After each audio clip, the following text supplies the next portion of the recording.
Muy buenas tardes. La Secretaría de Cultura del Gobierno de México, a través del Centro Cultural Tijuana y el Instituto de Investigaciones Históricas de la Universidad Autónoma de Baja California, les dan la más cordial bienvenida. En esta ocasión tenemos al doctor Ariel Rodríguez Curi, quien nos dictará la conferencia Viejos y Nuevos Problemas de la Historia de la Guerrilla Urbana en México. Y bueno, invitamos a la coordinadora de la Maestría en Historia, la doctora Pilar Rey, a que nos dirija unas palabras y nos presente a nuestro conferencista.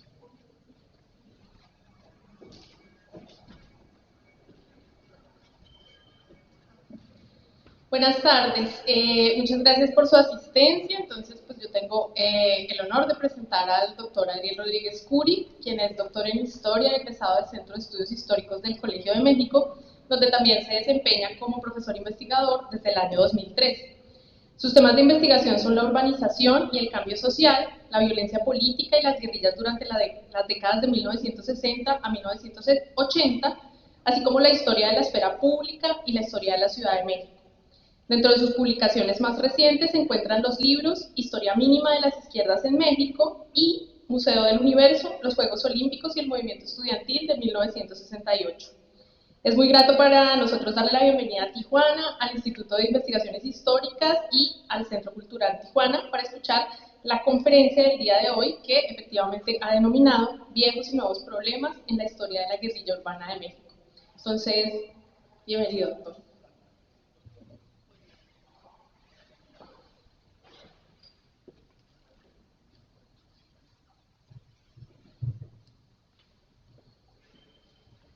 Muy buenas noches, muchísimas gracias al Centro Cultural Tijuana y a la Universidad Autónoma de Baja California, al Instituto de Historia, por esta oportunidad, sin duda para mí muy honrosa, de abordar un problema que es acuciante, que es candente todavía hoy día en la vida pública mexicana, y quizás un poco menos en la historiografía académica como tal, ¿no? Habría que decirlo en esos términos. Es para mí muy importante subrayar además que esta es una investigación en curso que se está desarrollando, que entre esta primavera y este verano tendrá sus primeros productos legibles, espero, en la forma de un libro colectivo y en la forma de un dossier que aparecerá en Historia Mexicana, y luego dentro de unos meses también otros artículos en revistas de Historia Mexicana otra vez. Es decir, me da mucho gusto porque es una oportunidad que rara vez se nos presenta, o que al menos yo disfruto mucho cuando se presenta, y es hablar de una investigación cuando ésta se está desarrollando, no cuando está terminada ya, que dio la forma de un libro, de una compilación de trabajos ya publicados, sino cuando está en proceso, ¿no? Entonces, por esa razón también les agradezco mucho la presencia, su presencia el día de hoy. Me impresiona mucho la arquitectura del Centro Cultural Tijuana, porque me parece que es una intervención, y de eso vamos a hablar un poco, no de la arquitectura, pero sí de lo que significan las intervenciones estatales, que son de todo tipo. A mí me parece muy impresionante, o me impresiona mucho estar en este lugar, en este recinto, con las fechas que tiene este edificio, las fechas, digamos, de su construcción y primer funcionamiento, en relación a lo que le voy a narrar también en este trabajo, ¿sí? Yo diría que mantuviésemos ahí una cierta atención, porque tocaré temas que apenas se rozan, que espero que sean sutiles en el planteamiento, pero que me importa resaltarlos. Primero diría que cuáles son los viejos problemas en la historiografía sobre los movimientos armados clandestinos en México. ¿Cuál es el primer grupo de problemas que tienen que ver con la historiografía de la guerrilla urbana mexicana? Usualmente las explicaciones se han detenido en ciertas problemáticas que no es que sean falsas, pero que resultan ya insuficientes para explicar el fenómeno de la guerrilla mexicana. No son falsas, pero no son exhaustivas. Uno, por ejemplo, que ustedes están acostumbrados a leer en la literatura disponible, es el impacto de la Revolución Cubana. Es indudable que la Revolución Cubana tuvo un impacto enorme, no solamente en México, sino en América Latina y en buena parte incluso de Europa. Esto es cierto. La Revolución Cubana modificó las expectativas respecto al cambio posible en América Latina. Es decir, parecía en su momento, sobre todo en la fase dorada, digamos, más popular de la Revolución Cubana, que yo creo que va del 59 a fines de la década de los 70, que era la alternativa realmente para un cambio de fondo en las sociedades latinoamericanas. Esta es una idea que ya tenemos acendrada, que tenemos comprendida, creo yo, todos nosotros, y que podemos aceptar en sus términos. Esta es una hipótesis suficiente para explicar la guerrilla mexicana, no lo es, y casi de ninguna manera. Y aquí para los historiadores se plantea un problema muy delicado, porque las entrevistas que existen, los testimonios que existen de los que militaron en los grupos guerrilleros mexicanos, van a referir directamente que la Revolución Cubana es un catalizador de su propia experiencia. Sí lo es, emocionalmente sí lo es, en términos del horizonte histórico lo es, pero en términos más finos, más de decisión, que tienen que ver con la energía que lleva a un grupo de muchachos muy jóvenes, como vamos a ver, de alrededor, poco menos, poco más de 20 años, a militar clandestinamente, portar armas y usarlas, no parece una razón suficiente. Está en el ambiente, pero no explica cabalmente el surgimiento de la guerrilla mexicana. Otro argumento que se esgrime comúnmente y que también es verdadero son las características represivas del régimen, por ejemplo, en la década de los 60. Efectivamente es un régimen político represivo que utiliza formas de ilegalidad para el control de la oposición. No solamente formas ilegales, pero también formas ilegales. Es un régimen que probablemente no se toque el corazón para matar a cierto tipo de militantes. De eso hay pocas dudas también. Está el Pérez Jaramillo, en fin, ¿no? Puede suceder que se use el asesinato político para resolver una cuestión política. La violencia política de parte del gobierno es una explicación exhaustiva de la política en la década de 1960 y luego en la década de 1970, que es la que nos interesa finalmente el día de hoy. No es una explicación exhaustiva tampoco, lo cual no niega el uso de la violencia política por parte del régimen. También hay un México del consenso en la década de los 60 y los 70. También hay un México de la aprobación silenciosa o no tan silenciosa de las políticas del régimen. De López Mateos, de Díaz Ordaz, de Echeverría, luego en los 70, de López Portillo. Las dos cosas son posibles. Y este es un asunto que me interesa dejar claro para explicar las condiciones específicas en que surge la guerrilla en México. Es un régimen represivo y es un régimen que genera consenso. Al mismo tiempo, alternadamente o superpuestamente. Pero ahí están las dos experiencias de mi gobierno. Entonces, no solamente es la naturaleza represiva del régimen mexicano, que es cierto comparado sobre todo con algunos estándares, por ejemplo, europeos en ese momento, incluso con algunas libertades ciudadanas y políticas que se gozan en otros países de América Latina, digamos a mediados de los 60. No todos los países de América Latina, pero algunos sí. Chile, por ejemplo. Perú antes del 68. Argentina, a veces sí, a veces no, a lo largo de la década de los 60. Colombia, digamos, con todos los márgenes de violencia. Entonces hay que poner mucha atención de qué estamos hablando o cómo estamos enunciando el problema de violencia política desde el régimen mexicano. No la estoy negando y la estoy poniendo en el centro, pero también estoy poniendo en el centro el régimen de consenso. Es una economía que está creciendo al 6% cada año, de manera ininterrumpida desde la década de los 50, y no va a dejar de crecer en realidad a un ritmo quizás a veces mayor hasta 1982. No es una economía en estancamiento.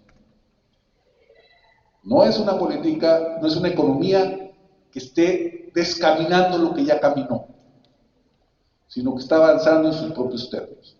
Tampoco la noción de crisis económica es suficiente para explicar la violencia política mexicana. Crece el empleo, crece el ingreso, no la distribución del ingreso, pero sí el ingreso de los trabajadores, por ejemplo. La participación en el PIB del salario sigue siendo importante a lo largo de los 60 y los 70, aunque a partir de los 80 va a disminuir dramáticamente. Mucho cuidado recomendaría yo cuando hablemos de crisis en los 70. Hay crisis cambiarias, hay crisis de financiamiento en 76, hay crisis devaluatorias en 76, 82, etcétera, sí lo hay. Pero no es a costa de un crecimiento que ya se logró y que hizo avanzar ciertos indicadores de manera muy, muy importante.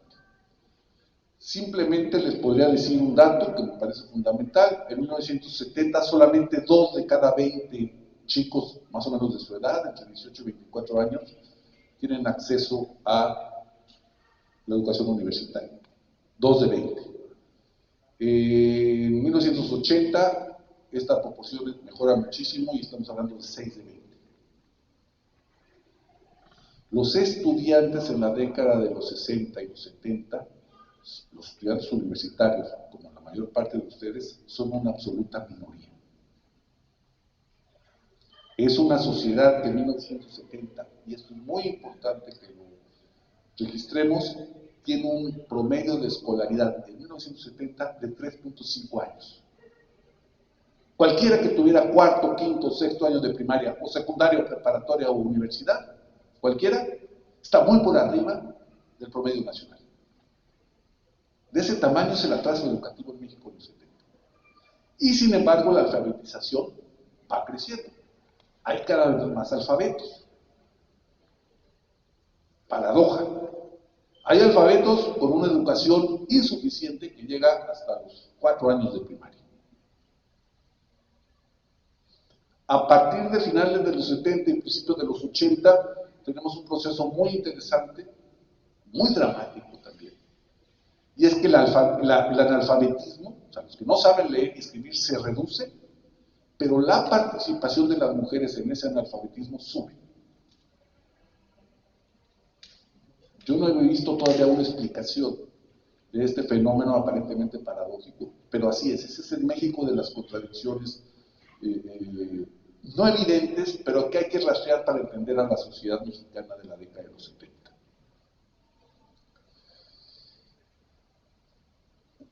Otro argumento que se ha vertido con frecuencia y está presente en muchos de los testimonios de quienes militaron en los grupos clandestinos armados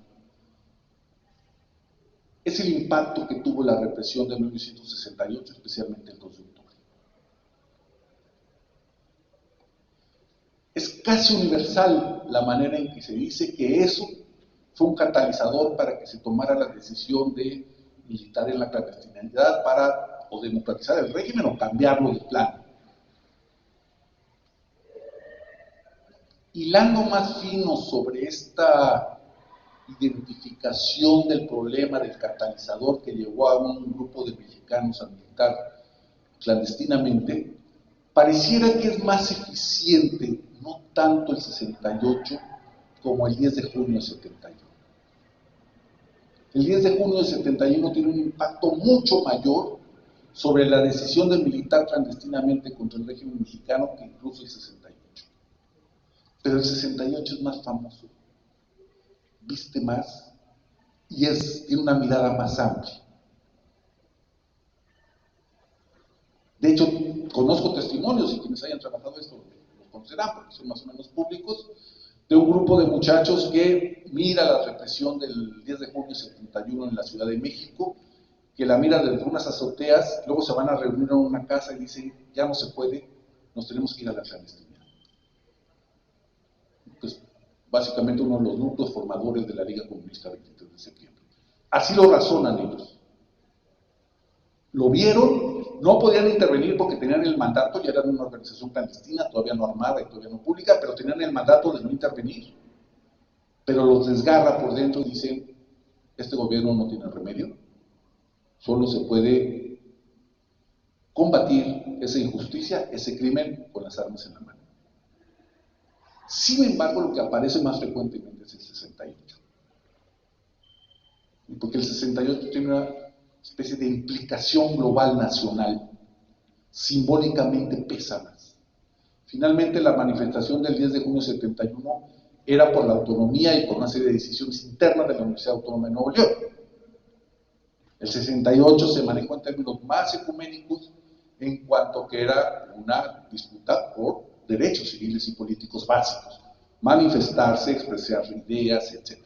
Por eso el 68 le va a ganar al 71, aunque en términos de decisión, según me consta en la investigación, es más importante el 71.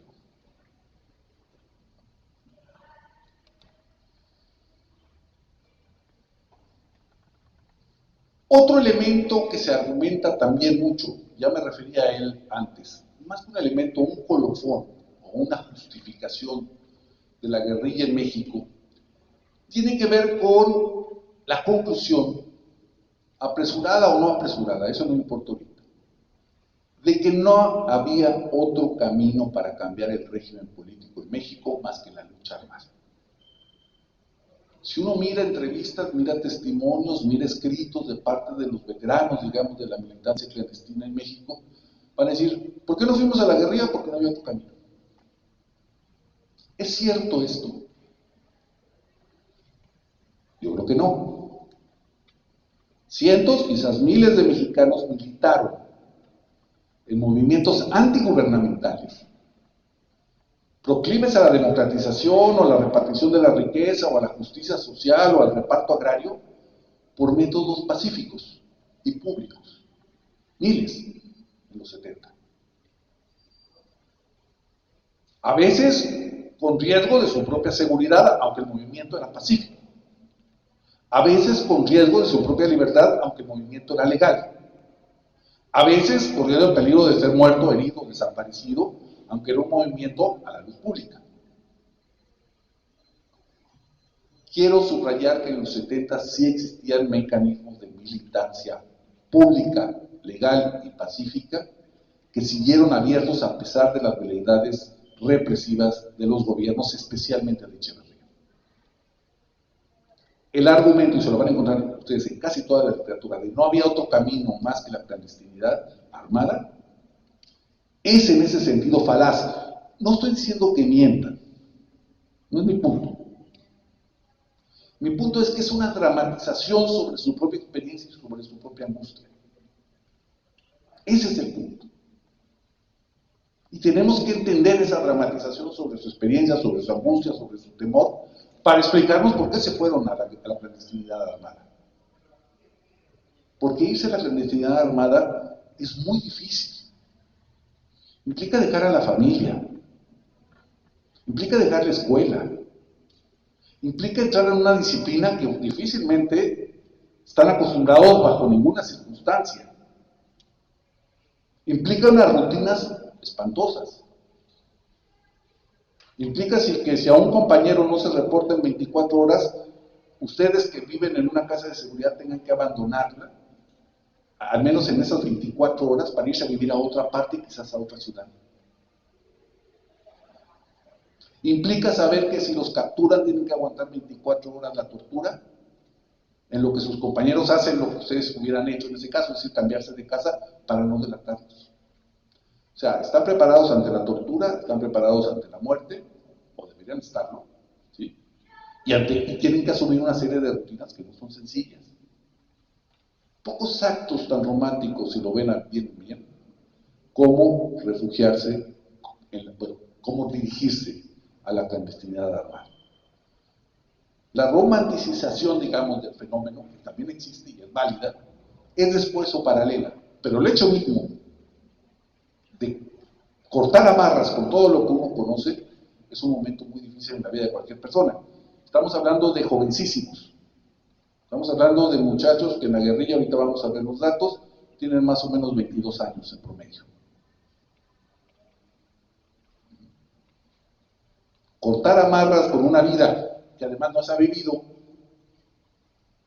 no está rutinizada tampoco, etcétera, es sumamente difícil. Entonces, eso es lo que está en juego. Y eso es lo que justifica legítimamente decir no había otro camino. Sino cómo explicamos que estamos donde estamos. Emocionalmente, ¿cómo lo explicamos?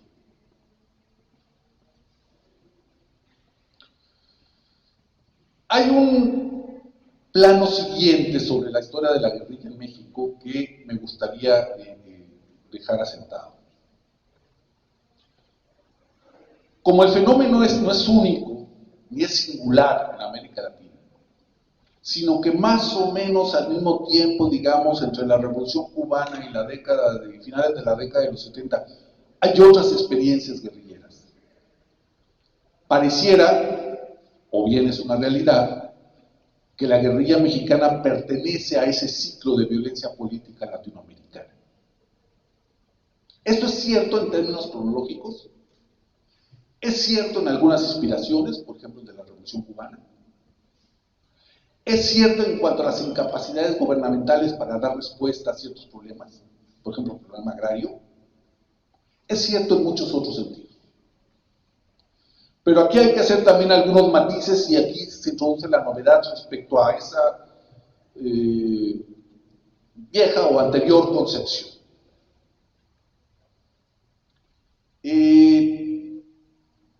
En primer lugar, no solamente América Latina experimenta la efervescencia de cierto tipo de militancia armada clandestina.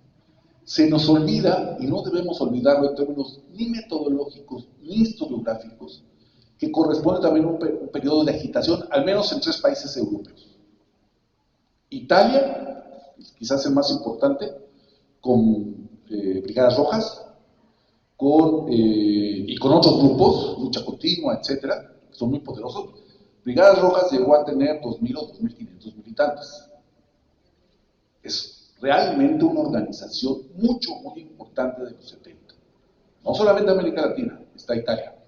Está España con ETA, que se fundó desde el final de los 50, pero que en los 70 está muy activa y está en su mejor momento, que digamos llega hasta el principio de la década de los 80, ¿no? Que es otra experiencia también de clandestinidad armada.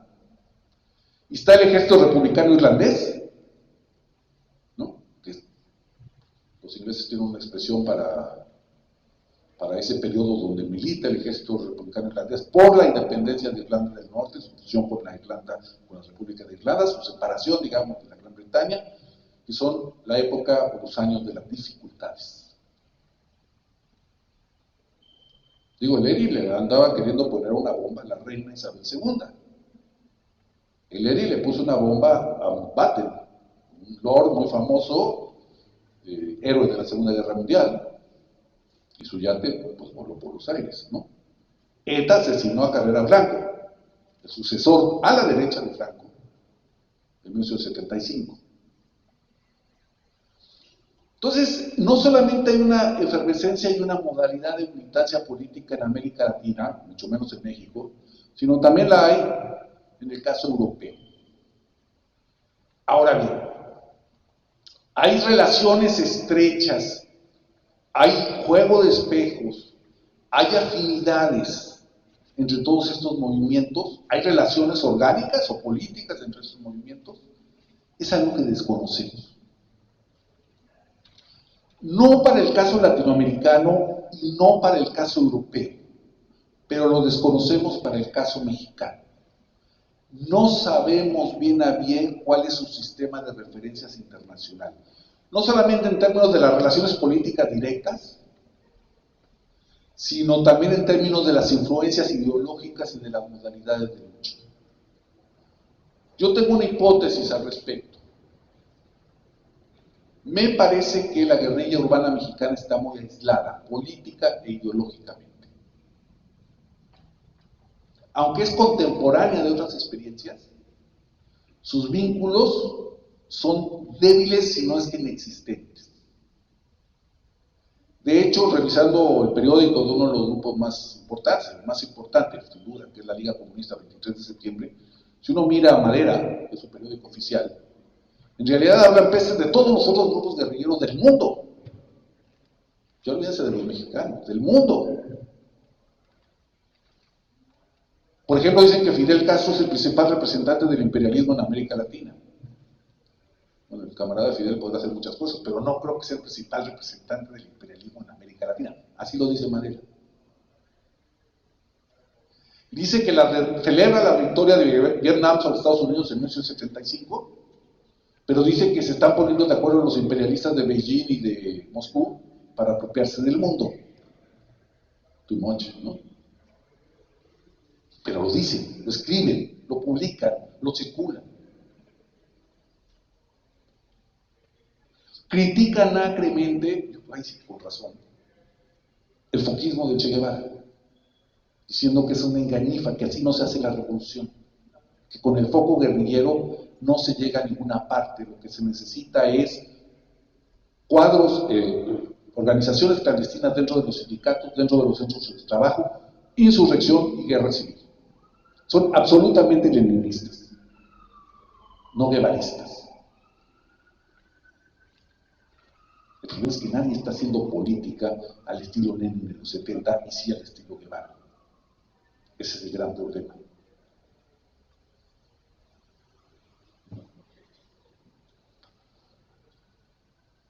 No hay otro camino, decían, y sin embargo, la guerrilla tiende a cortar los caminos también. Por ejemplo, el grupo más importante otra vez, no otros grupos como el FRAP, que son mucho más, diría, moderados y sensatos al respecto. Para un grupo como la Liga Comunista 23 de septiembre no existe ninguna salida política a la crisis. Toda salida a la crisis es una salida militar. Todo triunfo es un triunfo con las armas en la mano. Toda victoria es una batalla militar. Mientras las FRAP, por ejemplo, proponen que a la larga pueda haber una gran coalición de los grupos progresistas en México para una reforma política, la democratización, etc. Las FRAP son otro grupo, de origen en Guadalajara sobre todo.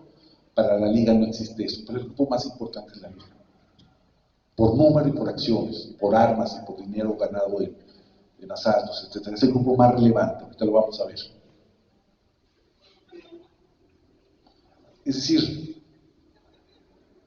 en cierta forma el grupo más importante de la guerrilla urbana en México, que es la Liga Comunista 23 de septiembre, es el grupo menos político de los grupos guerrilleros mexicanos. Les horroriza, y lo dicen en su periódico, la ley de amnistía de 78. Les horroriza la reforma política de 78-79. Porque eso distrae, digamos, a las masas, distrae a los obreros, distrae a los proletarios de su principal objetivo, que es derribar a la guerra.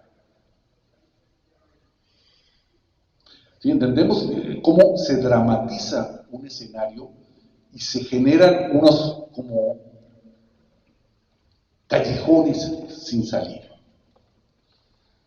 ¿De qué estamos hablando? Ahorita lo vamos a ver en unos cuadros, pero ¿de qué estamos hablando de cuántos grupos estamos hablando para la guerrilla urbana mexicana en los 70? Digamos que hacia finales de la década más o menos se pueden contabilizar unos 30. Chiquitos, medianos, grandotes, etc. El más grande, la Liga Comunista 23. ¿Cuántos hombres y mujeres hay en la clandestinidad? Nunca lo vamos a saber bien, pero podríamos contabilizar unos 2,000. Toda la información que vamos a ver ahora es una base de datos que he estado construyendo a partir de los archivos de la AGN y de otros archivos, pero en fin, no les hago el cuento largo. Voy en 1200, aunque mi base que puedo utilizar para hacer cálculos está alrededor de 800, 900 todavía, porque falta afinar. Estamos hablando entonces de 2,000, 2,500 personas, de unas 30 organizaciones,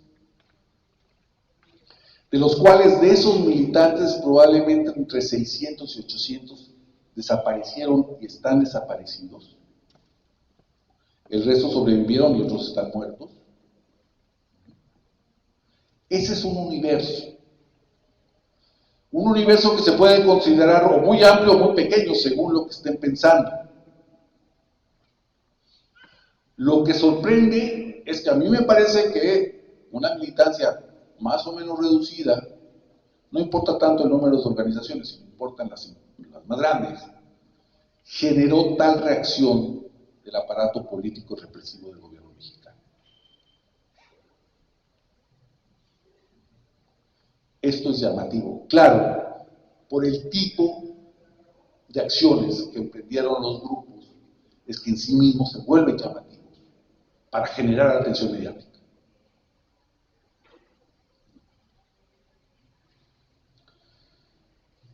Un elemento más. Los estudios que existen sobre la guerrilla en México suelen recorrer, y está bien, yo creo que han sido muy útiles, las organizaciones, vamos a decirlo sigla por sigla.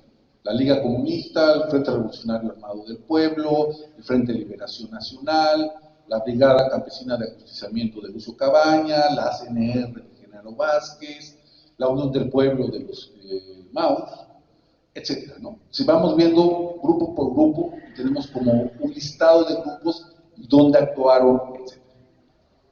Usualmente a este listado de organizaciones políticas clandestinas y armadas le asignamos un enemigo que también es verdadero, que es el gobierno nacional o el Estado mexicano, como lo quieran llamar. Así es. Entre otras cosas porque ellos dicen que ese es su enemigo. Viendo con detalle la evolución de los acontecimientos, viendo con detalle dónde nacen los grupos, cómo se desarrollan, etcétera, con frecuencia es claro que hay también problemáticas locales poderosísimas que desatan la violencia política. Yo las identifico en Nuevo León, claramente, alrededor del conflicto con la universidad. Las identifico en Sinaloa, con el nacimiento de los enfermos, ¿no? Y las broncas que hay entre el grupo Mazatlán y el grupo Culiacán dentro del oficialismo, dentro del PRI. En Michoacán, en Jalisco, entre las tendencias pro y a favor, digamos, en contra de la Federación de Estudiantes de Guadalajara, esa que oficialmente ya no existe. Es decir, hay disyuntivas locales que no es que sean la causa principal del surgimiento de la clandestinidad armada en México, pero que son catalizadores o contribuyentes muy importantes. Seguramente en Baja California, entre el grupo de Braulio y otros grupos.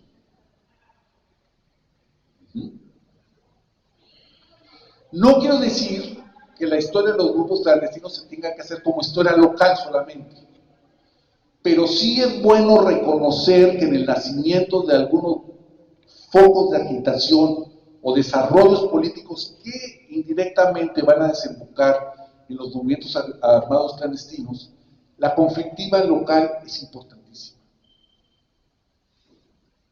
y es muy norteña.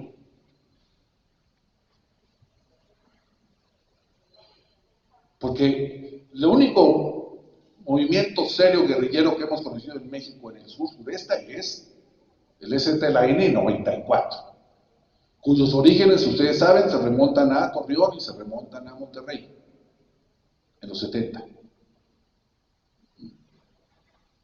Pero digamos, la ola de agitación política que toma el camino de la clandestinidad armada, es muy del norte del país. No solo, también el centro y el occidente. Mucho menos el Golfo, mucho menos la península, y menos de lo que se piensa Chiapas, Oaxaca, aunque Oaxaca es un lugar interesante para efectos de la historia de estos grupos, ¿no? Lo que les quiero decir es que es probable que la guerrilla mexicana haya nacido en la parte más desarrollada del país, no en la parte más atrasada. Y esto es algo que hay que tener muy consciente desde el punto de vista historiográfico propiamente, desde el punto de vista interpretativo y desde el punto de vista teórico también. La guerrilla urbana es un quiebre dentro del desarrollo, no desde el subdesarrollo pleno, sino desde el desarrollo desigual, desde el desarrollo donde la democracia a veces aparece y a veces muy frecuentemente no, donde la disputa por la educación pública es muy intensa. Culiacán, Monterrey, Hermosillo, Ciudad de México, Baja California mismo. Por eso es importantísimo que reconocer que hay catalizadores o contribuyentes locales muy importantes al quiebre de esa estabilidad política. ¿Sí? Reconozcamos enseguida que es necesaria una geopolítica de la violencia política, valga la redundancia. Sí necesitamos un mapa nacional que nos permita saber cómo es esta violencia política clandestina. No solamente de los asaltos bancarios o los secuestros o los asesinatos o las desapariciones, sino también un mapa de los conflictos entre las élites. Tenemos una idea muy estereotipada de lo que era el antiguo régimen priista, con las élites que se querían mucho y andaban de la manita por todos los jardines del país. Las élites se pelean, y a veces se pelean horrible, tan peor que la lucha de clases, se pelean entre ellos, ¿no? Yo los testimonios que tengo, por ejemplo, de muchachos que fueron a dar a la Liga Comunista 23 de septiembre, que vienen del Tecnológico de Monterrey, que es una escuela de élite en Monterrey, ellos hablan pestes de sus relaciones con Garzazada. Que cada vez que iban a hablar con él, lo que les recomendaba a Garzazada es que leyeran a Salvador Borrego, La derrota mundial, un escritor neonazi, para explicar el peligro del comunismo. Entonces estos muchachos decían, es el jefe del capitalismo mexicano y nos manda a leer a Salvador Borrego. Es como si yo nos mando a oír a Pedro Ferriz de Cono, no sé qué, para que se entere cómo está la guerrilla mexicana. Pues no es el caso, ¿verdad? Pues así estaba con Eugenio Garzazada, que es un mito del capitalismo, del industrialismo mexicano. Es un mito. No tiene capacidad hegemónica la burguesía mexicana. Eso no es cierto. No tiene capacidad hegemónica, necesita a los políticos. Pero cuando la política de élite se quiebra, y cuando entran en la discusión o en la disputa instituciones tan importantes como las universitarias, por ejemplo, ahí hay una crisis tremenda, ya no solamente de legitimidad, sino de conducción y de gobernabilidad. Y buena parte de los focos de nacimiento de la guerrilla urbana en México tienen que ver con conflictos universitarios. Nuevo León, Durango, Hermosillo, Baja California, Guadalajara, Ciudad de México. Es un terreno de disputa de las élites el control de las universidades públicas. En un momento donde la universidad privada no tiene el peso que tiene ahora. Para eso tenemos que ir a las publicaciones del INEGI, a los anuarios, etcétera, y sopesar cómo están los números y las estadísticas. Porque tenemos un problema metodológico con los 70 muy importante, y es que ustedes a lo mejor no, porque son mucho más jóvenes, pero digamos los de mi rodada, que crecimos la adolescencia en los 70 al menos, pensamos que los 70 son nuestros, que los conocemos, que nos consta. Es otro México. Es otro México, aunque lo hayamos vivido. Estadísticamente, geográficamente, demográficamente, es otro México. A mediados de los 70, una mujer del campo mexicano tiene en promedio poco menos de 7 hijos nacidos vivos. A mediados de los 70, o sea, a punto de empezar a construir este edificio. Hoy es mucho más bajo el promedio de hijos nacidos vivos de una mujer en el campo mexicano. Ese es un salto crucial. Vamos a verlo ahorita, pero el peso, la feminización de la educación universitaria es otro dato absolutamente relevante. En el Consejo Nacional de Huelga, que condujo el movimiento estudiantil de 1968, solo el 11% de todos los nombres que llegaron a ser miembros del Consejo Nacional de Huelga son mujeres. Ahorita vamos a ver cuántas mujeres hubo en la guerrilla 4, 5, 6 años después. Se sorprenderían. El México de los 70 no es nuestro México, es historia, pero es historia presente también en esa discusión historiográfica importantísima que hay, porque sus saldos están a la vista. Están los desaparecidos, están nuestros vocabularios, están nuestros agravios, están instituciones que se fundaron. El sistema universitario mexicano moderno, nacional, se funda en los 70. Antes no existe. Básicamente antes no existe. Entonces, este es otro elemento que hay que entender en el contexto del surgimiento de la guerrilla mexicana. Voy a presentarles algunas gráficas también para que nos vayamos ubicando en algunos problemas que me interesa dejar claro. No voy a concluir nada en el sentido de que así fue la guerrilla mexicana de los 70, no. Pero sí, ¿qué problemas tenemos de investigación? Esta es una gráfica, bueno, no salió la fuente, pero está construida por datos de un artículo publicado recientemente de Pérez Ricardo, que nos muestra la tasa de homicidios en México entre 26 y 2008. ¿Por qué me interesa? Porque si ven en los años 70, que es bueno, más o menos donde dice año, ahí está el 70, en realidad tenemos una tendencia a la baja de homicidios, muy pronunciada en el siglo XX, hasta que se estabiliza, digamos, en el año 2008, en 2007 en realidad, en la tasa más baja en nuestra historia, que fue más o menos 6, 7 por cada 10.000 habitantes. No es una reducción espectacular, salvo algunos años, pero sí es una reducción constante. Lo que les quiero decir con esto es que el surgimiento de la guerrilla en México coincide con un periodo donde va bajando el homicidio en México, que es la manera más fácil de medir la violencia social. La del homicidio, pues hay un muerto. Pues bueno, era la más fácil, ahora no es tan fácil, pero bueno. ¿No? Así es. Porque, insisto, abusamos mucho de palabras como crisis, como incapacidades del Estado.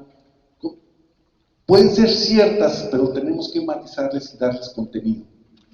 Porque en el largo plazo no aplican como vienen. En el largo plazo hay un cierto proceso civilizatorio, que es algo que desarrollo en un artículo que va a salir pronto, en el sentido del civilizatorio de Elías Canetti, que es la domesticación del guerrero. Para muchos historiadores de la violencia, el periodo entre 60 y 80 es un periodo descivilizatorio, donde regresan ciertas formas de violencia, no solamente en América Latina, sino en Europa y sobre todo en Estados Unidos. Esa es una discusión muy interesante, si regresó la violencia, porque hay un aumento de las tasas de homicidio. Pero bueno, esto solamente sirva como contexto, como panorámica general de qué México estamos hablando.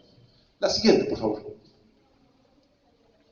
Esta tabla es para que ustedes puedan mirarlo por variaciones decenales, los homicidios por cada 100.000 habitantes. Como ven, lo que estaba en la gráfica, pero es muy marcado como por decenios va bajando la tasa de homicidios.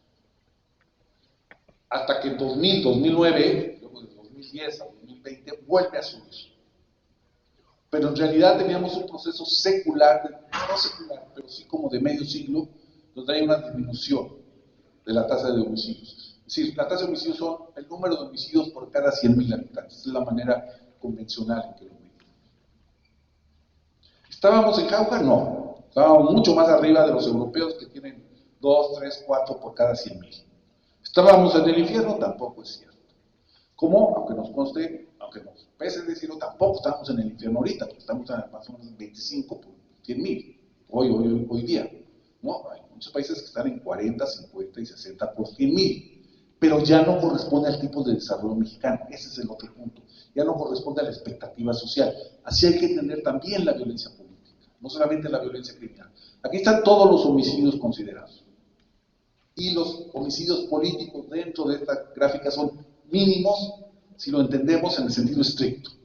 Ya se podrá decir si cierto tiempo de homicidio es político porque nadie pela, bueno, esa es otra cosa, pero esto es la tasa, digamos, global. La siguiente, por favor. Aquí sí empezamos con una geopolítica de la guerrilla y me gusta. Todo esto tiene como fundamento una base de datos mía. ¿De dónde son los guerrilleros mexicanos?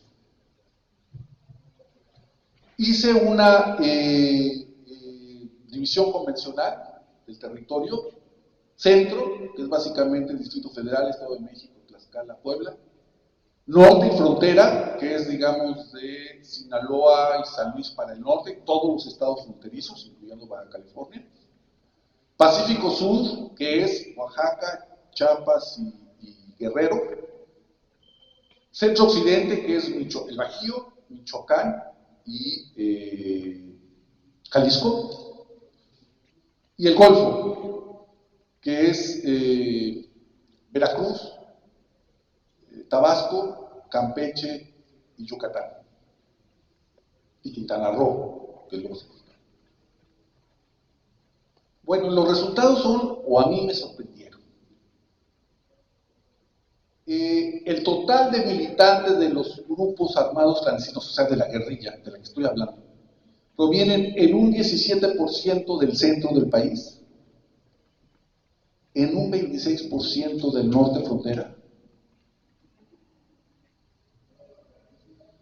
en un 28% del Pacífico Sur, especialmente Guerrero,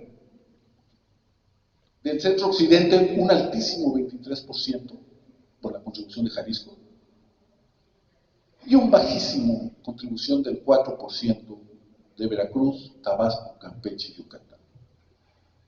Allá no les pasa nada, dicen, no. Tampoco les pasó en ese. Lo sorprendente es Veracruz, una zona de tradición agrarista tremenda, pero su contribución a la guerrilla urbana mexicana por el lugar de nacimiento de sus militantes es minúscula. Observe norte frontera, por el cuarto punto. O sea, la idea que circuló mucho tiempo de que la guerrilla era un experimento muy chilango, digamos, es completamente falsa. Es un movimiento muy norteño. Y si ustedes ven las biografías, las declaraciones, los testimonios, está lleno de muchachos de Monterrey, de Torreón, de Mexicali, de Hermosillo, ¿no? De ahí son. No todos, pero en términos de la proporción de habitantes en el total nacional, está sobre representado el norte. Está sobre representado Occidente. Occidente es básicamente Morelia y Guadalajara. Sobre todo Guadalajara. Y Pacífico Sur está sobre representado, pero en realidad se trata de un solo grupo, que es el de Lucio Cabañas. Y es básicamente Guerrero, y es básicamente la Costa Grande de Guerrero, la Sierra de Atoyac. Entonces, ahí hay una especie de, no de sesgo, pero digamos, hay que verlo más allá de lo que representa porcentualmente, hay que verlo con otros ojos. Porque yo sostengo, como han sostenido otros, que la guerrilla de Lucio Cabañas es la forma en que evolucionó la autodefensa campesina hacia la guerrilla, un poco como sucedió con las FLAC colombianas, que empiezan como autodefensa de sus propios recursos o como autodefensa respecto al cacique, y luego se van convirtiendo en una organización más estructurada y con más fines a futuro. Entonces, secó esa parte y requiere una historia aparte. Siguiente, por favor. No. Ahora vemos la participación de mujeres. En el centro, si lo separamos por género, en el centro el 31% de las mujeres que militan en la guerrilla nacieron 31% en el centro del país. En el norte frontera casi lo mismo, 28%. En el Pacífico Sur, y esto es sorprendente, 23%. Yo hubiese pensado que era una guerrilla muy masculina, la de Guerrero, pues no. Y en cambio en Centro Occidente, Michoacán, Jalisco, la participación de mujeres en la guerrilla es muy menor, comparado con los otros estados. La mayor parte de las mujeres militantes en la guerrilla clandestina provienen del centro y del norte frontera. Por supuesto, se invierten los términos y vemos por hombres, ¿no? La columna de varones. Allí hay otra cosa que hay que señalar: la alta participación de mujeres en al menos 2 zonas del país, 3 consideramos el sur. Yo lo atribuyo a que son mujeres, según he podido rastrear sus biografías a partir de las actas de interrogatorios, que esto es, hago un paréntesis, ustedes comprenderán cuánto puede uno confiar en un acta de interrogatorio de la policía política a una muchacha de 23 años. O sea, a mí me da grima. ¿Qué está diciendo la muchacha? ¿La verdad o está inventando? No sé. Que está asustada, tiene 5 gorilas ahí torturándola. Pero es lo que tenemos. Es lo que hay.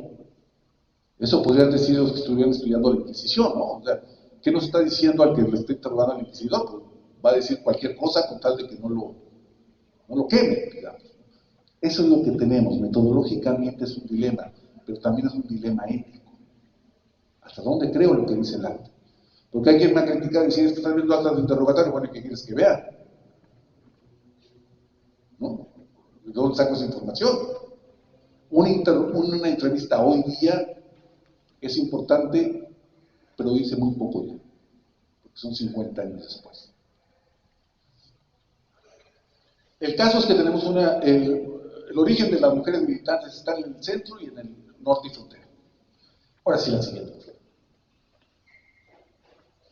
Esto es importante también porque nos dice el nivel educativo de los militantes. ¿Se acuerdan que les dije que el promedio de educación era 3.5 años?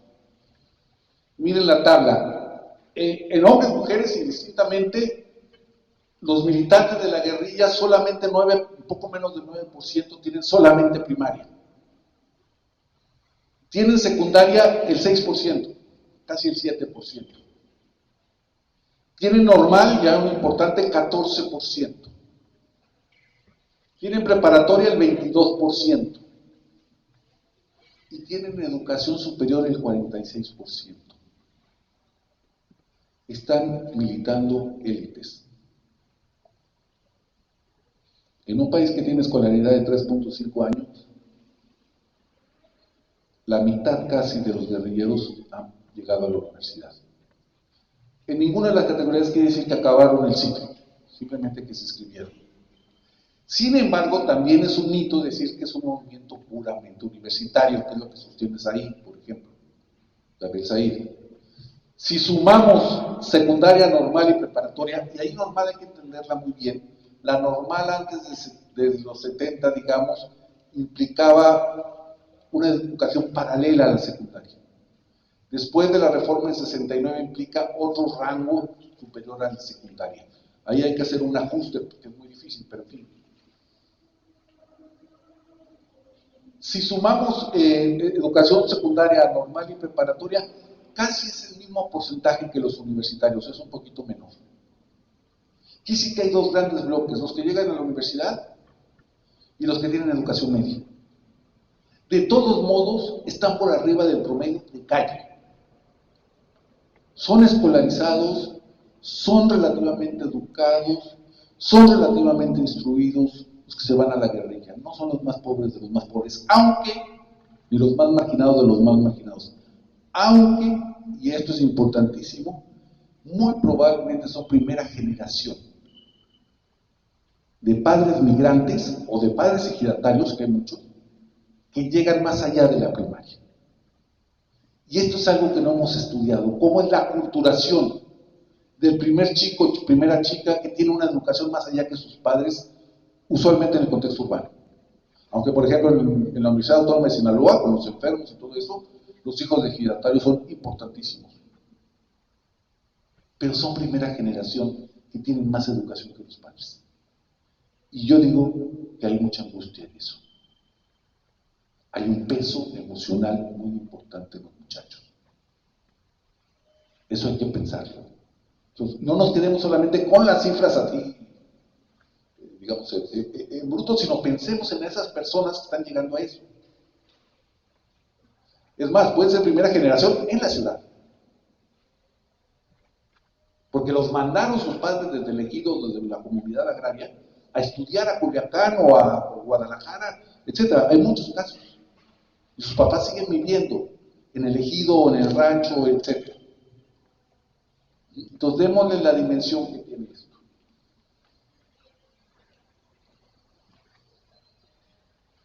Es escandalosamente baja, yo hasta estoy preocupado por si capturé bien, los guerrilleros sin educación. Pero lo más probable, viendo lo demás, es que así sea. Pensemos en que tal vez un analfabeto completo no se va a ir a eso. Una persona que sabe leer y escribir y que lo primero que hacen cuando llega a digamos, a los círculos de reclutamiento de la clandestinidad es que le dan el manifiesto comunista o le dan un libro del Che Guevara, necesita leer, necesita entender. Es un proceso de politización muy importante. Siguiente, por favor. ¿Qué estudiaban los guerrilleros? Bueno, domina, por supuesto, el magisterio, o sea, estudiaban para maestros. Nuestros pobres maestros que tienen tan mala fama, cuando ven esto van a decir, razón, ¿no? Pero eso me da la base de datos. En el caso de las mujeres, son maestras, estudian para maestras, muy bien, y también incursionan en las ciencias sociales y las humanidades, más que los hombres. Están las primeras estudiantes de sociología, antropología, etc. Son más curiosas, tan curiosas que se van a la guerrilla. Si ven en el caso de los hombres, es muy bajo el porcentaje en ciencias sociales. Así que no es cierto que los varones que estudian sociología se acaban de guerrilleros. Las mujeres que estudian sociología sí acaban de guerrilleros. Pero bueno, derecho, enfermería, ingeniería, etcétera. Hombres ingenieros tienen una propensión, una cierta propensión a la guerrilla. En México los ingenieros son muy grillos, muy políticos. Alberto Castillo, Cuauhtémoc Cárdenas, Cloutier, etcétera, todos son ingenieros. Eso es interesante. Me llama la atención que las mujeres también son muy curiosas y muy valientes y se van a ciencias.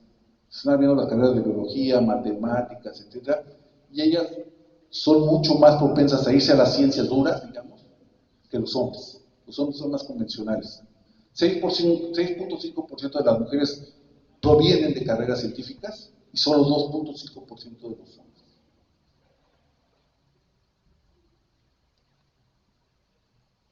Derecho, están en todas partes, los abogados, incluyendo la guerrilla, ¿no? Economía es una carrera que no politiza tanto como se dice, o no politizó para efectos de la militancia clandestina. Pero naturalmente destaca el magisterio. Esa es la pieza clave. Fue la institución que más sufrió en términos de las escuelas con la reforma de Díaz Ordaz de 69, que desapareció más de la mitad de las normales rurales, que las convirtió en escuelas técnicas agrícolas. Y eso fue un quiebre equivalente al 68 en términos de la paz del campo. Porque la escuela normal, rural, era una formación de cuadros para las comunidades. Mal o bien, politizados o sobrepolitizados, era la formación de cuadros públicos para las comunidades mexicanas. El quiebre de Díaz Ordaz, que inflige Díaz Ordaz es bárbaro, y se expresa en esto. La siguiente, por favor. ¿En dónde militaron los guerrilleros mexicanos? De calle, el grupo más importante es la Liga Comunista 23 de septiembre, la más importante de todas, con el 38% de los militantes registrados en mi base de datos. Del cual, el total de hombres, 33%, y un elevadísimo 33% son mujeres en la Liga Comunista 23 de septiembre.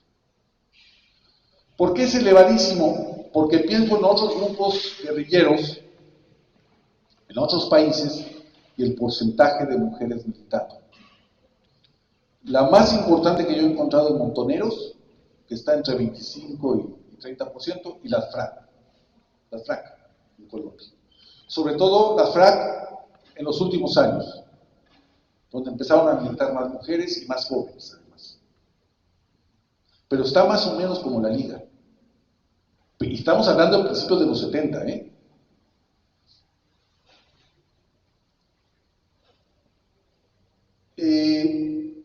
El siguiente grupo es el grupo de Lucio Cabañas, la Brigada Campesina de Justiciamiento del Partido de los Pobres, con 15% de todos los hombres, pero solamente el 5% de todas las mujeres. Evidentemente una guerrilla rural, no evidentemente, una guerrilla rural como la de Lucio Cabañas no era atractiva para la militancia, ni era fácil para la militancia femenina. Sin embargo, esto va en contra de otros grupos de fuerte militancia rural, militar, como la FRAC, por ejemplo, que son básicamente rurales, la FRAC en Colombia, y que tienen una importante militancia femenina. El Frente Sandinista o el Farabundo Martí, que andan en 25-30% también. O sea, aquí no pasa, aquí pasa lo contrario. Si es una militancia urbana o es una militancia rural, no es tan definitivo sobre su atractivo para la militancia de las mujeres. Hay otros factores, seguramente. Pero en México, digamos, la que se lleva la noche es la Liga Comunista 23 de septiembre. Les voy a dar un dato. El porcentaje de mujeres en la Liga Comunista 23 de septiembre es superior al número de mujeres en el Consejo Nacional de Huelga, que estaba en 11% en el 68, al número de mujeres diputadas o senadoras en México hasta la década de los 90. Había más mujeres en la guerrilla que en las cámaras, y al número de mujeres dirigiendo partidos políticos, o en las direcciones de partidos políticos. ¿Por qué es tan atractivo un grupo tan violento como la Liga? Porque es violento no solamente en acto, es violento en discurso. Para las mujeres militantes, para las mujeres. Yo no encuentro todavía una solución, pero creo que hay pistas al respecto y con eso voy a concluir. La siguiente, por favor. No, esta no, es otro grupo.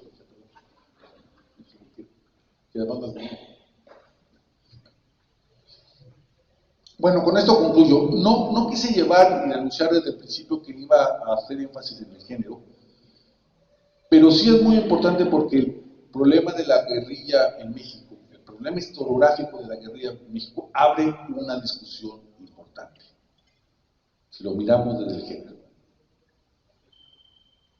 ¿Hay un potencial de violencia similar en hombres y mujeres o no en la militancia política? Muchos indicadores muy serios indican que hay una menor propensión a la violencia física de parte de mujeres. Es más o menos una verdad establecida. Pero ¿qué pasa cuando hombres y mujeres tienen una instrucción militar, una capacitación ideológica similar, un convencimiento político militar y ambos tienen una, como decía un guerrillero uruguayo, 45 en la mano?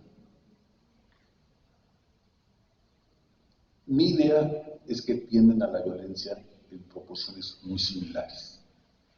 De los registros que yo he visto, de historias de vida, historias de captura de los guerrilleros, lo que demuestra, según yo, espero que eso sea claro cuando se publique el resultado de mi investigación, es que en combate tienen un comportamiento similar. Lo que culturalmente se atenúa por otras razones, con entrenamiento similar, con presencia similar, porque las guerrilleras mexicanas dirigen su guerrilla. Esa es otra cosa. Participan en asaltos, participan en secuestros y muy probablemente participan en ejecuciones.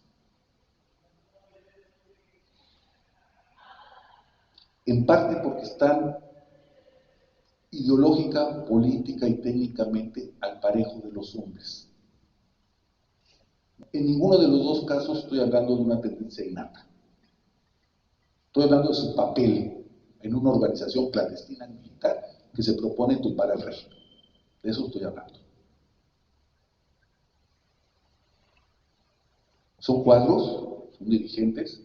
Yo me he encontrado, por ejemplo, diarios y agendas bueno, yo no, se le ocurrió a la policía, yo los vi, diarios y agendas, donde las mujeres están participando en decisiones absolutamente cruciales sobre la guerrilla.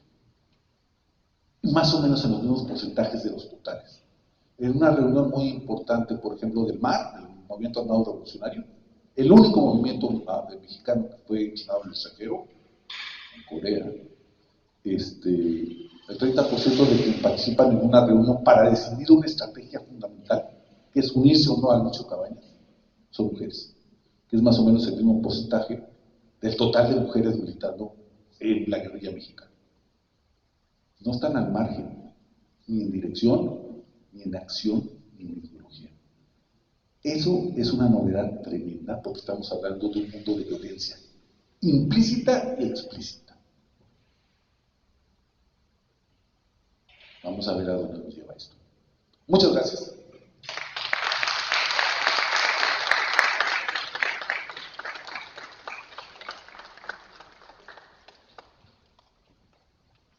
gracias. Abrimos un espacio para comentarios, preguntas. ¿Alguien?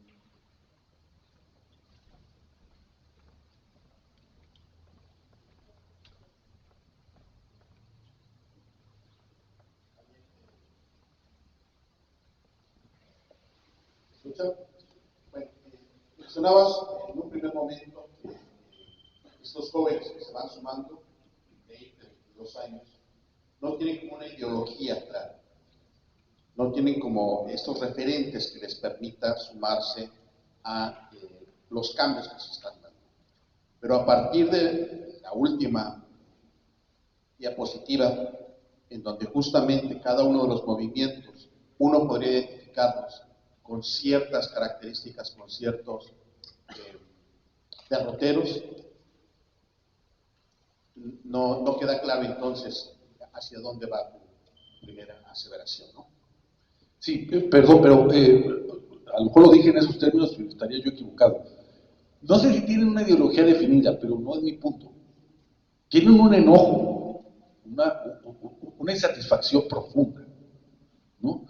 No me gusta hablar de términos de ideología porque es mucho pedir para ellos y para nosotros una ideología formada a esa edad, pues, ¿no? Ahora, ¿cuál es el criterio de afiliación a las organizaciones? Que es la siguiente parte de la pregunta, que me es muy importante y que tiene mucho que ver si hay una ideología o no. La afiliación a las organizaciones es muy de redes inmediatas.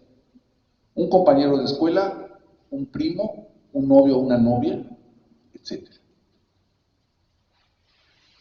Como sabemos, los que venimos también de las ciencias sociales, que las redes familiares, barriales, escolares son fundamentales para tomar decisiones.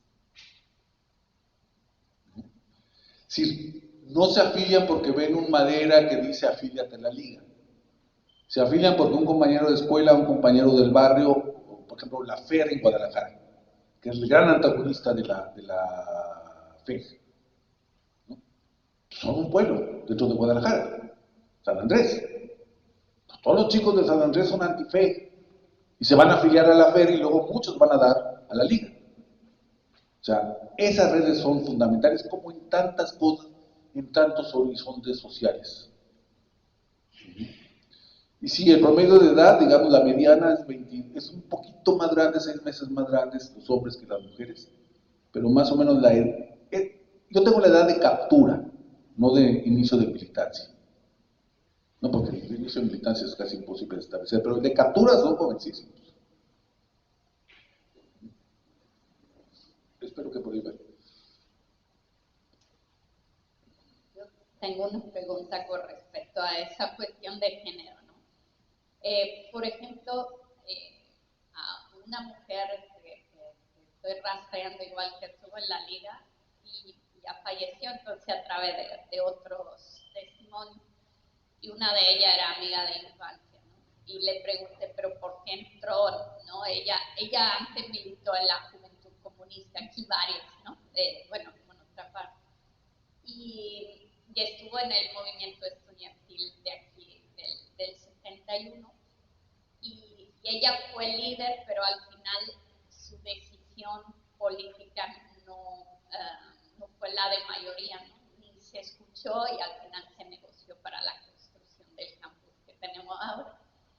Entonces, en todo eso, la otra decía que ella entró justo a la liga por toda la discriminación de quien ella le dijo, o sea, tuvieron una discusión porque la invitó a entrar y ella dijo, no, yo no creo en la vía armada. Y ella dice, pero como mujer tienes que entrar porque es la única vía de liberarnos y de hacer valer nuestra voz que todos los movimientos anteriores no pudimos, ¿no? Entonces esa rabia tal vez se corresponda con una discriminación de género que vivieron en las movilizaciones anteriores. No sé si se corresponde en algunos casos. Perdón que tome la palabra. Yo creo que sí. Yo creo que sorprende el número de mujeres y por lo tanto yo creo que eso existe. Y el problema es que la disciplina militar de una organización como la Liga rebaja la demanda de género. De hecho, desaparece la demanda de género dentro de prácticamente todos los grupos guerrilleros. Porque empiezan a decir, no, las feministas son unas burguesas que lo único que quieren es libertad para las burguesas. Entonces, puede ser originariamente ese deseo de militar en esos términos, pero luego yo diría, la disciplina leninista de una organización como la Liga acaba con una agenda de género dentro de la propia guerrilla. Y de hecho hablan pestes de las feministas, hablan pestes de la igualdad de derechos. No les interesa nada el aborto. Disciplinan las relaciones sexuales, pero en términos de seguridad. ¿Por qué? Porque un embarazo en la clandestinidad es un rollo muy, muy delicado, ¿no? Pero no por una cuestión de género propiamente tal, ¿no? Yo creo que esa historia hay que seguirla construyendo. Y yo creo que ambas cosas pueden ser ciertas. Hay un afán que hicieron las mujeres, porque de otra manera no se explica esa enorme participación, y al mismo tiempo hay una disciplina militar que impide que se desarrolle ese programa. Hoy día, incluso en las entrevistas recientes con mujeres militantes, dicen hoy día eso no nos interesaba. Muchas. Nosotros íbamos por la revolución social. No consideraban una demanda de género parte de la revolución social. Sara, no tengo una respuesta. Yo creo que hay muchas, pero lo que tiene la ventaja de este tipo de estadísticas es que nos dicen que se subsumieron a otra cosa.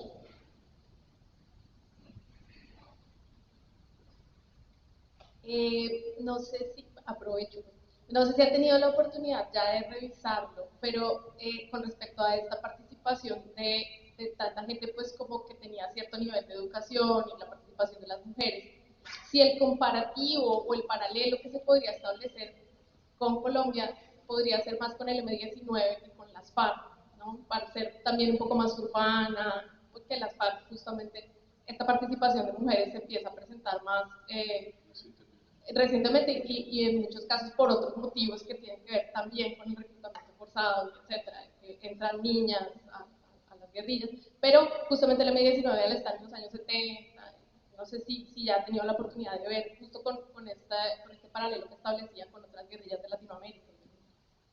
Sí, yo pude ver el censo que hizo la Universidad Nacional de Colombia sobre la desmovilización de las FARC, que es fascinante y muy bueno, pero efectivamente yo creo que en parte de estos grupos se parecen al M-19, no en el dogmatismo, porque el M-19 no es dogmático en el sentido que la Liga, por ejemplo, ¿no? Es mucho más flexible, tiene una agenda política, pero sí en cuanto a las bases sociales y el tipo de militancia, efectivamente. Por eso decía yo de entrada, es absolutamente necesario hacer un juego de espejos con muchos movimientos más o menos contemporáneos, porque si no vamos a aislar nuestro análisis, ¿no? Y va a parecer que no, la guerrilla mexicana es como es. No, es como muchas otras al mismo tiempo, o no es como las otras, ¿no? Y falta, por supuesto, las centroamericanas, ¿no? Aunque Farabundo, por ejemplo, tiene unas estupendas estadísticas que hizo Naciones Unidas, ¿no? Que no tiene ninguna otra guerrilla, yo creo que en el mundo, porque la desmovilización pasó por Naciones Unidas, entonces tenemos un FARC, tiene muy buenas estadísticas, otras no.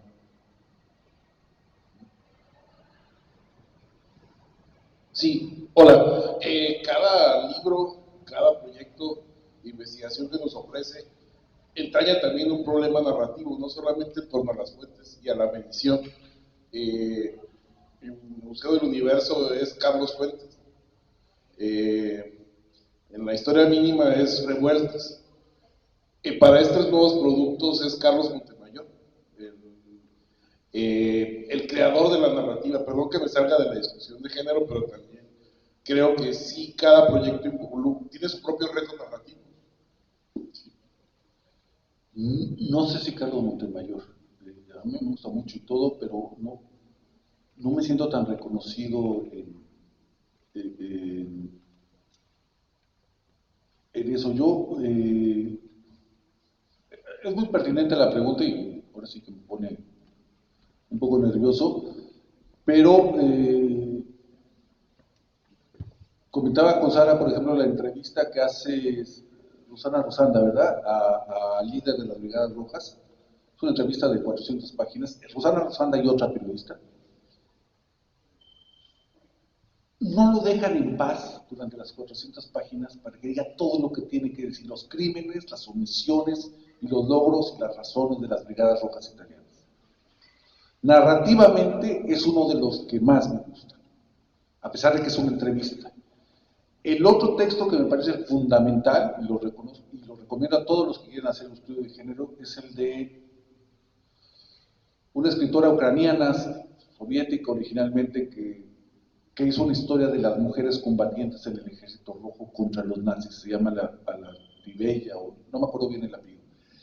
Es una de las obras más extraordinarias sobre las mujeres en la violencia, ¿no? Porque en el Ejército Rojo, digamos que tenía 12 millones en su mejor momento, digamos, en 44, 45, más o menos el 12% eran mujeres soldados. Pero al contrario de otros muchos ejércitos donde había mujeres en servicios, en enfermería, etc., en el Ejército Rojo sí estaban en primera línea, al menos en tanques, antiaéreos, etc. Entonces, digamos, como horizonte narrativo, lo que propone este libro es cómo narra una mujer su participación en combate. Y es magistral. El libro se llama, más o menos en español, como La mirada de la mujer en la guerra, en la Segunda Guerra Mundial, una cosa así. Pero ese sería mi ideal, ¿no? Claro que ella le dio el Nobel, está difícil, pero... Buenas tardes.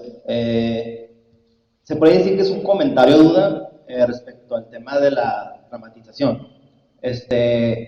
Pues me vienen a la cabeza muchas cuestiones, ¿no? Por ejemplo, si es una cuestión narrativa, es una cuestión de la épica, ¿no? Que justamente pues, en la obra de Enzo Traverso, pues, le toma ciertas imágenes, ¿no? Para justamente haciendo una especie de análisis comparativa.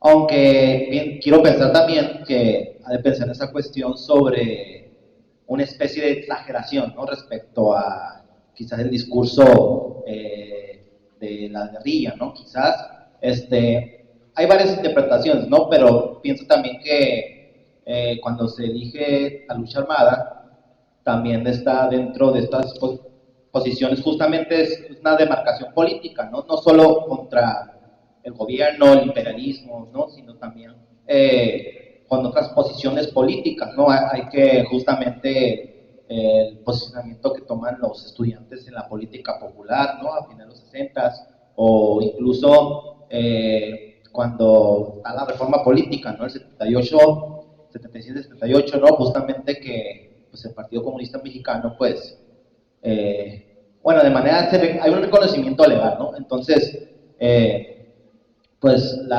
justamente quizás es una interpretación, pero en el sentido, cómo se explica también que existen estas relaciones entre estos grupos, ¿no? Que finalmente en los futuros próximos, pues, por ejemplo, el caso de Marta Maldonado, ¿no? Que estuvo en la guerrilla y pasa al PRD, ¿no? A ser candidata, ¿no? Entonces, como que en ese sentido, pues, el hecho de que existe esta demarcación política no significa que no haya habido relaciones políticas, ¿no? En ese sentido. Pero justamente, ¿no? Es que me aclarar el tema de la dramatización. Gracias.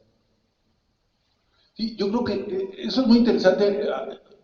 Un punto, si lo entendí bien yo creo que todos actuamos a veces, no en situaciones tan dramáticas, espero, pero todos actuamos en modo de, ¿no? Hacemos performance también de nuestro estado de ánimo, digamos. Lo que pasa es que a veces lo hacemos en determinadas circunstancias que ese performance es en modo de agarrar vuelo y luego ya no es posible regresar. Si uno se va un mes a la clandestinidad, a lo mejor ya no puede regresar nunca a la vida abierta hasta que haya una amnistía, por ejemplo, y si bien te va. ¿Sí? Lo que quiero decir es que no todos tomamos, bueno, yo no al menos, pero creo que mucha gente tampoco.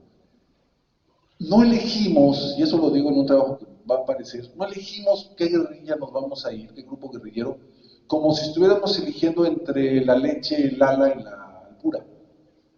¿No?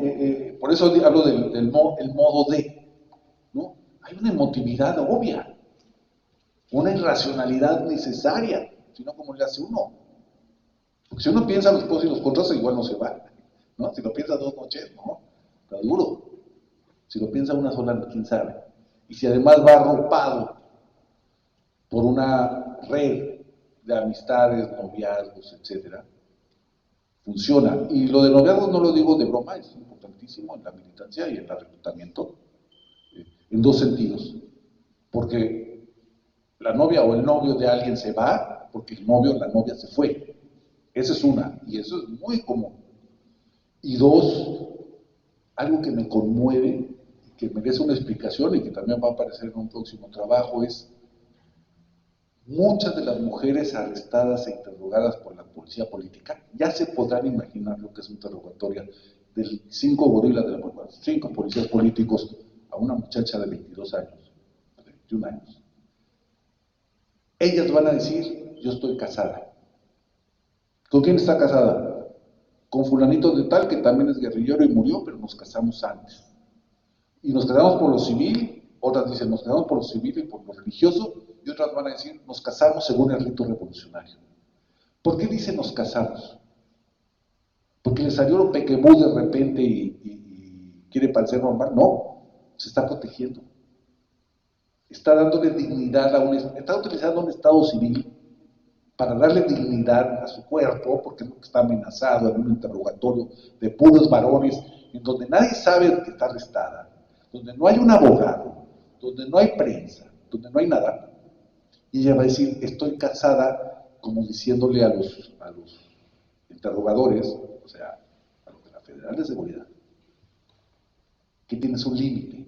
Otra cosa es que lo respete, pero ya estableció como mujer un límite, ¿no? Y por eso puede decir, le da lo mismo decir que está casada por la iglesia, que está casada por el civil, lo dice muchas veces, o que está casada por el rito revolucionario, es no te me acerques, porque soy digna. ¿No? Eso es conmovedor y se repite muchas veces, ¿eh? Eso lo dicen las mujeres siempre que pueden. Pensemos lo que significan también ciertas formas de movilidad y cierta institucionalidad de antiguo régimen en la defensa de la dignidad de la persona. Una persona que está sola, que es mujer y que la están interrogando hombres en una cárcel clandestina. Ahí el matrimonio suena a otra cosa. ¿No? Entonces, son las sutilezas que uno debe encarar para tratar de volver a ese mundo, de restaurar ese mundo. Gracias, vamos a dar espacio a una última intervención. Buenas tardes. Me llamó la atención alguna de sus gráficas, sobre todo aquella que menciona el nivel educativo.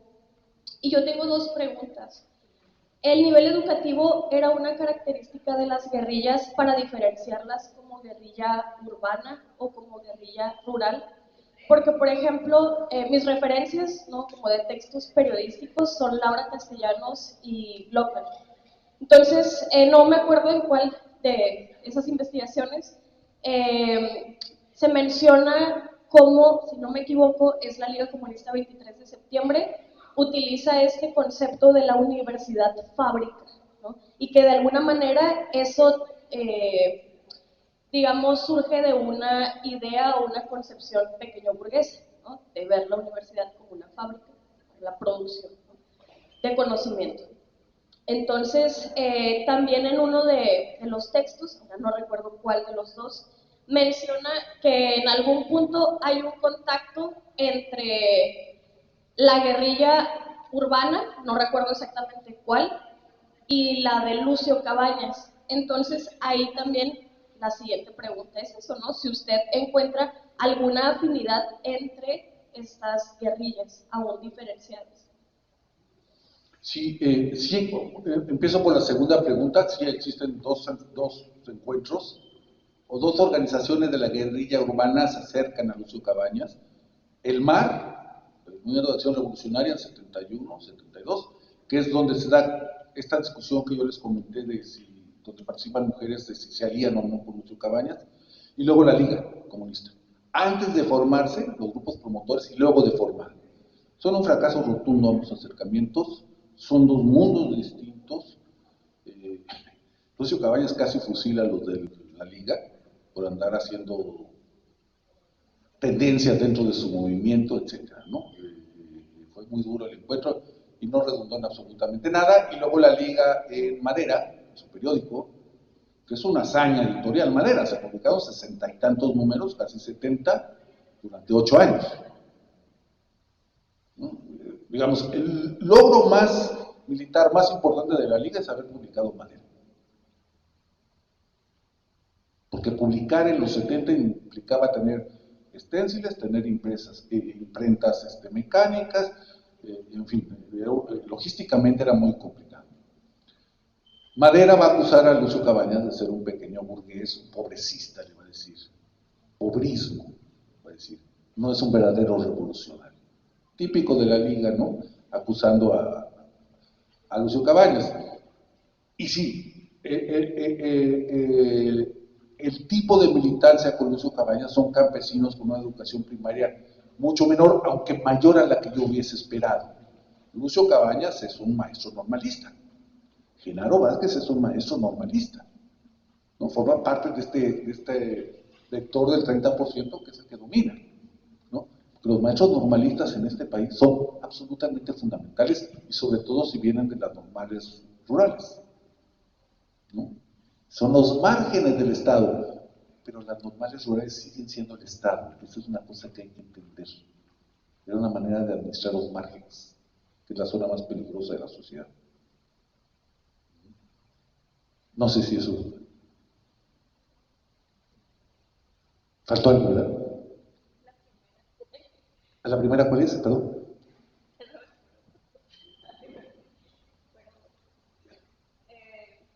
Bueno, creo que sí, un poco se respondió. Se respondieron algunos que preguntaba sobre el nivel educativo. Ah, sí. Sí, es distinto. Naturalmente que es distinto.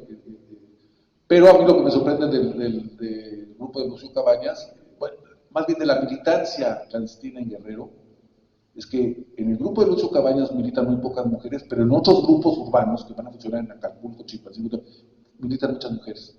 Quizás porque no las aceptaban en el otro. Muchísimas gracias, Buenas noches.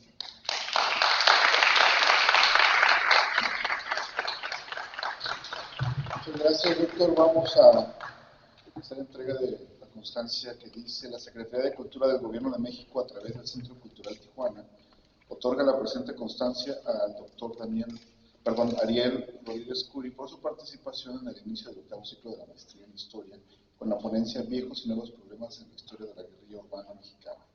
Firma la doctora Galia Bianca Robles Santana, directora general del Centro Cultural Tijuana, con la fecha de hoy. Muchísimas gracias.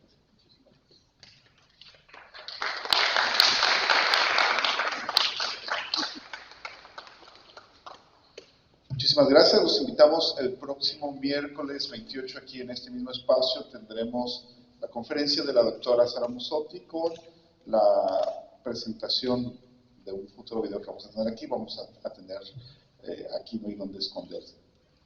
Y bueno, los seguimos invitando a las actividades del Centro Cultural.